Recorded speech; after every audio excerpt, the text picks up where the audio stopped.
UG NEET paper leak मामले में लगातार पिछले 3 दिनों से सीबीआई इसी गेस्ट हाउस में पूछताछ कर रही है।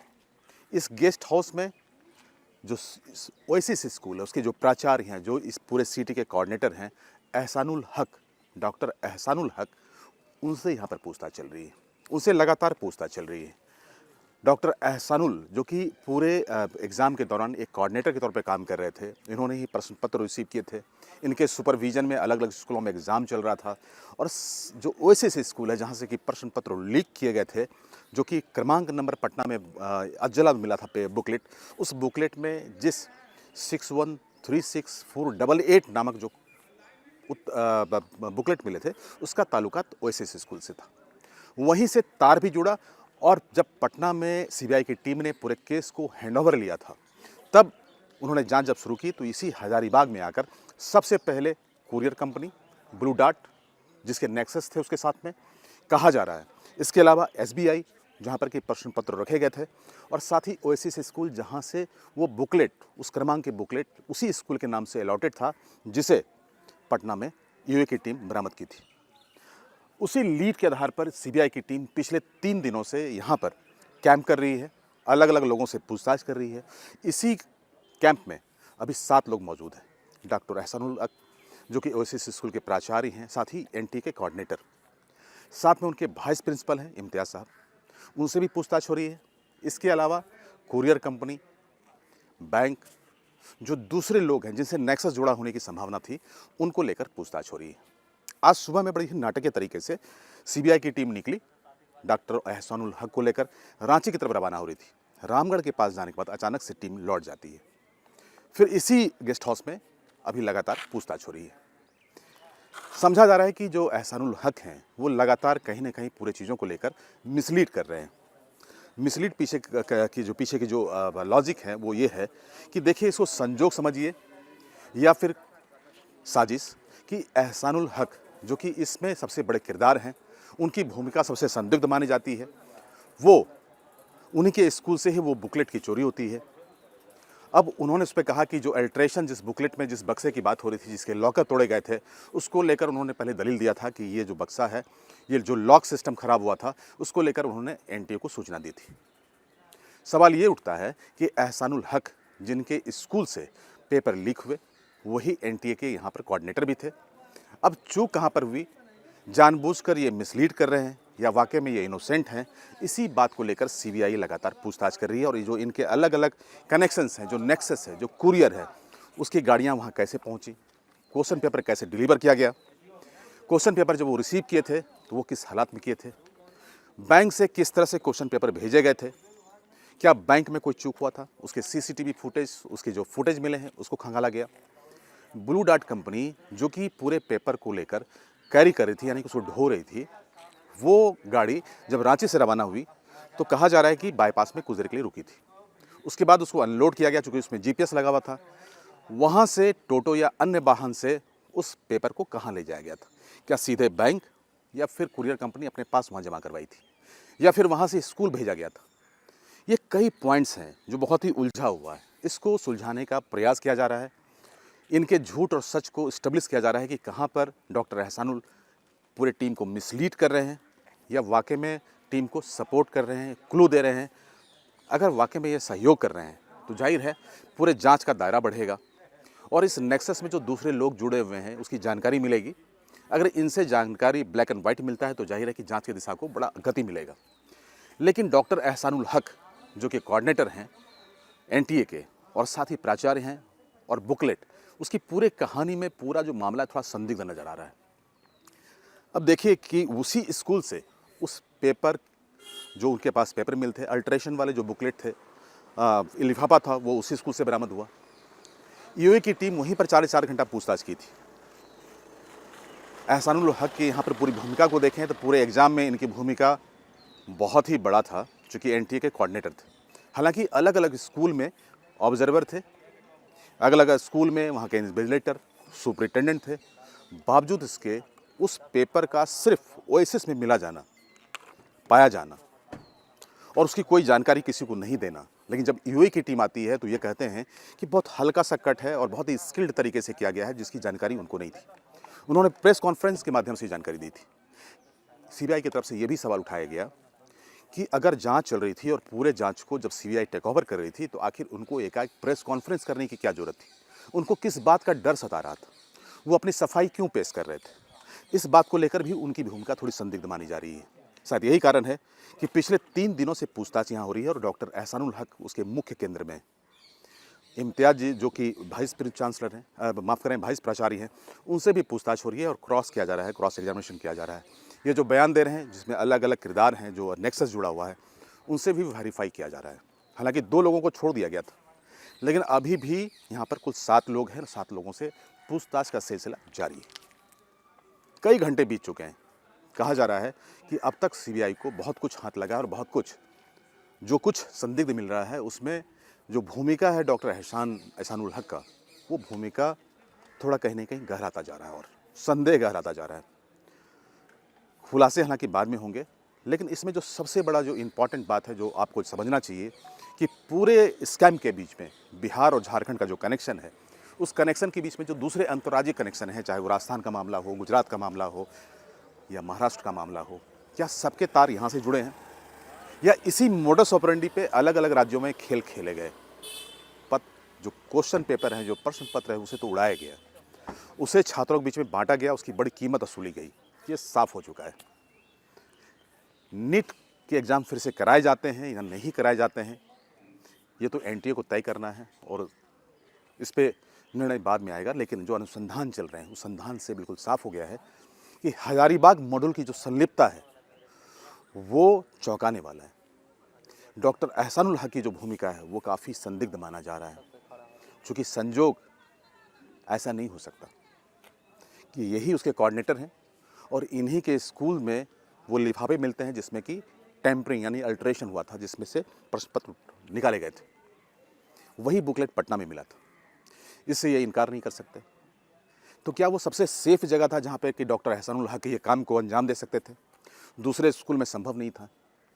कुल मिलाकर जो अनुसंधान चल रहे हैं उसके बीच में कुछ बताना तो मुश्किल है या यूँ नहीं बताना चाहिए, लेकिन जो अब तक के सरकमस्टांसेस हैं और जिस तरह से बातें सामने आ रही हैं, ये जानना बेहद ज़रूरी है कि किस तरह से पूरे स्कैम को अंजाम दिया गया। यूजी नीट पेपर लीक मामले में लगातार पिछले 3 दिनों से सीबीआई इसी गेस्ट हाउस में पूछताछ कर रही है। इस गेस्ट हाउस में जो ओएसिस स्कूल है उसके जो प्राचार्य हैं, जो इस पूरे सिटी के कोऑर्डिनेटर हैं, एहसानुल हक, डॉक्टर एहसानुल हक, उनसे यहाँ पर पूछताछ चल रही है, उनसे लगातार पूछताछ चल रही है। डॉक्टर एहसानुल जो कि पूरे एग्ज़ाम के दौरान एक कोऑर्डिनेटर के तौर पे काम कर रहे थे, इन्होंने ही प्रश्न पत्र रिसीव किए थे। इनके सुपरविजन में अलग अलग स्कूलों में एग्ज़ाम चल रहा था और जो ओएसिस स्कूल है जहाँ से कि प्रश्न पत्र लीक किए गए थे, जो कि क्रमांक नंबर पटना में अज्जला मिला था पे बुकलेट, उस बुकलेट में जिस 61364888 नामक जो बुकलेट मिले थे उसका ताल्लुकात ओएसिस स्कूल से था। वहीं से तार भी जुड़ा और जब पटना में सीबीआई की टीम ने पूरे केस को हैंडओवर लिया था, तब उन्होंने जांच जब शुरू की तो इसी हजारीबाग में आकर सबसे पहले कुरियर कंपनी ब्लू डार्ट, जिसके नेक्सस थे उसके साथ में, कहा जा रहा है इसके अलावा एसबीआई जहां पर कि प्रश्न पत्र रखे गए थे, और साथ ही ओएसिस स्कूल जहां से वो बुकलेट, उस क्रमांक की बुकलेट उसी स्कूल के नाम से अलॉटेड था जिसे पटना में यूए की टीम बरामद की थी। उसी लीड के आधार पर सीबीआई की टीम पिछले 3 दिनों से यहाँ पर कैंप कर रही है, अलग अलग लोगों से पूछताछ कर रही है। इसी कैंप में अभी 7 लोग मौजूद हैं।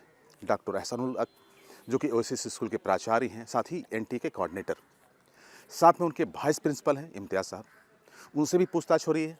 इसके अलावा कुरियर कंपनी, बैंक, जो दूसरे लोग हैं जिनसे नेक्सस जुड़ा होने की संभावना थी, उनको लेकर पूछताछ हो रही है। आज सुबह में बड़ी ही नाटकीय तरीके से सीबीआई की टीम निकली, डॉक्टर एहसानुल हक को लेकर रांची की तरफ रवाना हो रही थी। रामगढ़ के पास जाने के बाद अचानक से टीम लौट जाती है। फिर इसी गेस्ट हाउस में अभी लगातार पूछताछ हो रही है। समझा जा रहा है कि जो एहसानुल हक हैं वो लगातार कहीं ना कहीं पूरे चीज़ों को लेकर मिसलीड कर रहे हैं। मिसलीड पीछे की जो लॉजिक है वो ये है कि देखिए, इसको संजोग समझिए या फिर साजिश, कि एहसानुल हक जो कि इसमें सबसे बड़े किरदार हैं, उनकी भूमिका सबसे संदिग्ध मानी जाती है, वो उन्हीं के स्कूल से ही वो बुकलेट की चोरी होती है। अब उन्होंने उस पे कहा कि जो अल्ट्रेशन जिस बुकलेट में जिस बक्से की बात हो रही थी, जिसके लॉकर तोड़े गए थे, उसको लेकर उन्होंने पहले दलील दिया था कि ये जो बक्सा है, ये जो लॉक सिस्टम खराब हुआ था, उसको लेकर उन्होंने एनटीए को सूचना दी थी। सवाल ये उठता है कि एहसानुल हक जिनके स्कूल से पेपर लीक हुए, वही एनटीए के यहाँ पर कोऑर्डिनेटर भी थे। अब चूक कहाँ पर हुई, जानबूझकर ये मिसलीड कर रहे हैं या वाकई में ये इनोसेंट हैं, इसी बात को लेकर सीबीआई लगातार पूछताछ कर रही है। और ये जो इनके अलग अलग कनेक्शंस हैं, जो नेक्सस है, जो कुरियर है, उसकी गाड़ियाँ वहाँ कैसे पहुँची, क्वेश्चन पेपर कैसे डिलीवर किया गया, क्वेश्चन पेपर जब वो रिसीव किए थे तो वो किस हालात में किए थे, बैंक से किस तरह से क्वेश्चन पेपर भेजे गए थे, क्या बैंक में कोई चूक हुआ था, उसके सीसीटीवी फुटेज, उसके जो फुटेज मिले हैं उसको खंगाला गया। ब्लू डार्ट कंपनी जो कि पूरे पेपर को लेकर कैरी कर रही थी, यानी कि उसको ढो रही थी, वो गाड़ी जब रांची से रवाना हुई तो कहा जा रहा है कि बाईपास में कुछ देर के लिए रुकी थी। उसके बाद उसको अनलोड किया गया, चूँकि उसमें जीपीएस लगा हुआ था। वहाँ से टोटो या अन्य वाहन से उस पेपर को कहाँ ले जाया गया था, क्या सीधे बैंक या फिर कुरियर कंपनी अपने पास वहाँ जमा करवाई थी, या फिर वहाँ से स्कूल भेजा गया था। ये कई पॉइंट्स हैं जो बहुत ही उलझा हुआ है। इसको सुलझाने का प्रयास किया जा रहा है। इनके झूठ और सच को इस्टेब्लिश किया जा रहा है कि कहाँ पर डॉक्टर एहसानुल पूरे टीम को मिसलीड कर रहे हैं या वाकई में टीम को सपोर्ट कर रहे हैं, क्लू दे रहे हैं। अगर वाकई में ये सहयोग कर रहे हैं तो जाहिर है पूरे जांच का दायरा बढ़ेगा और इस नेक्सस में जो दूसरे लोग जुड़े हुए हैं उसकी जानकारी मिलेगी। अगर इनसे जानकारी ब्लैक एंड वाइट मिलता है तो जाहिर है कि जांच की दिशा को बड़ा गति मिलेगा। लेकिन डॉक्टर एहसानुल हक जो कि कोऑर्डिनेटर हैं एनटीए के और साथ ही प्राचार्य हैं, और बुकलेट, उसकी पूरे कहानी में पूरा जो मामला थोड़ा संदिग्ध नज़र आ रहा है। अब देखिए कि उसी स्कूल से उस पेपर, जो उनके पास पेपर मिल थे, अल्ट्रेशन वाले जो बुकलेट थे, लिफाफा था, वो उसी स्कूल से बरामद हुआ। ईओए की टीम वहीं पर 4 घंटा पूछताछ की थी। एहसानुल हक की यहाँ पर पूरी भूमिका को देखें तो पूरे एग्ज़ाम में इनकी भूमिका बहुत ही बड़ा था, चूँकि एनटीए के कोऑर्डिनेटर थे। हालांकि अलग अलग स्कूल में ऑब्जर्वर थे, अलग अलग स्कूल में वहाँ के इन्विजिलेटर, सुपरिटेंडेंट थे। बावजूद इसके उस पेपर का सिर्फ ओएसिस में मिला जाना, पाया जाना और उसकी कोई जानकारी किसी को नहीं देना। लेकिन जब ईओए की टीम आती है तो ये कहते हैं कि बहुत हल्का सा कट है और बहुत ही स्किल्ड तरीके से किया गया है, जिसकी जानकारी उनको नहीं थी। उन्होंने प्रेस कॉन्फ्रेंस के माध्यम से जानकारी दी थी। सीबीआई की तरफ से ये भी सवाल उठाया गया कि अगर जांच चल रही थी और पूरे जांच को जब सीबीआई टेक ओवर कर रही थी तो आखिर उनको एकाएक प्रेस कॉन्फ्रेंस करने की क्या जरूरत थी, उनको किस बात का डर सता रहा था, वो अपनी सफाई क्यों पेश कर रहे थे। इस बात को लेकर भी उनकी भूमिका थोड़ी संदिग्ध मानी जा रही है। शायद यही कारण है कि पिछले 3 दिनों से पूछताछ यहाँ हो रही है और डॉक्टर एहसानुल हक उसके मुख्य केंद्र में। इम्तियाज जी जो कि वाइस चांसलर हैं, माफ़ करें वाइस प्राचार्य हैं, उनसे भी पूछताछ हो रही है और क्रॉस किया जा रहा है, क्रॉस एग्जामिनेशन किया जा रहा है। ये जो बयान दे रहे हैं जिसमें अलग अलग किरदार हैं, जो नेक्सस जुड़ा हुआ है, उनसे भी वेरीफाई किया जा रहा है। हालांकि 2 लोगों को छोड़ दिया गया था, लेकिन अभी भी यहाँ पर कुल 7 लोग हैं और 7 लोगों से पूछताछ का सिलसिला जारी है। कई घंटे बीत चुके हैं। कहा जा रहा है कि अब तक सीबीआई को बहुत कुछ हाथ लगा और बहुत कुछ जो कुछ संदिग्ध मिल रहा है उसमें जो भूमिका है डॉक्टर एहसानुल हक का, वो भूमिका थोड़ा कहीं न कहीं गहराता जा रहा है और संदेह गहराता जा रहा है।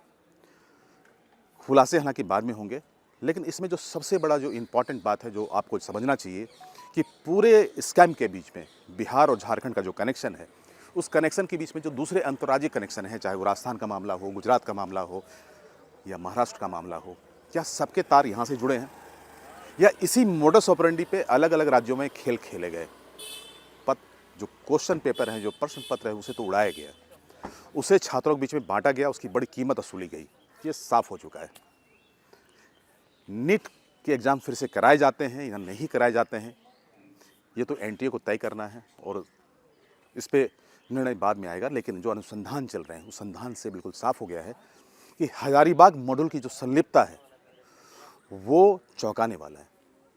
डॉक्टर एहसानुल हक की जो भूमिका है वो काफ़ी संदिग्ध माना जा रहा है, क्योंकि संजोग ऐसा नहीं हो सकता कि यही उसके कोऑर्डिनेटर हैं और इन्हीं के स्कूल में वो लिफाफे मिलते हैं जिसमें कि टेम्परिंग यानी अल्ट्रेशन हुआ था, जिसमें से प्रश्न पत्र निकाले गए थे।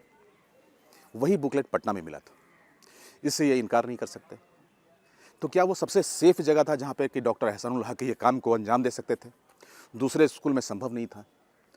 कुल मिलाकर जो अनुसंधान चल रहे हैं उसके बीच में कुछ बताना तो मुश्किल है, या यूँ नहीं बताना चाहिए, लेकिन जो अब तक के सरकमस्टांसेस हैं और जिस तरह से बातें सामने आ रही हैं, ये जानना बेहद ज़रूरी है कि किस तरह से पूरे स्कैम को अंजाम दिया गया।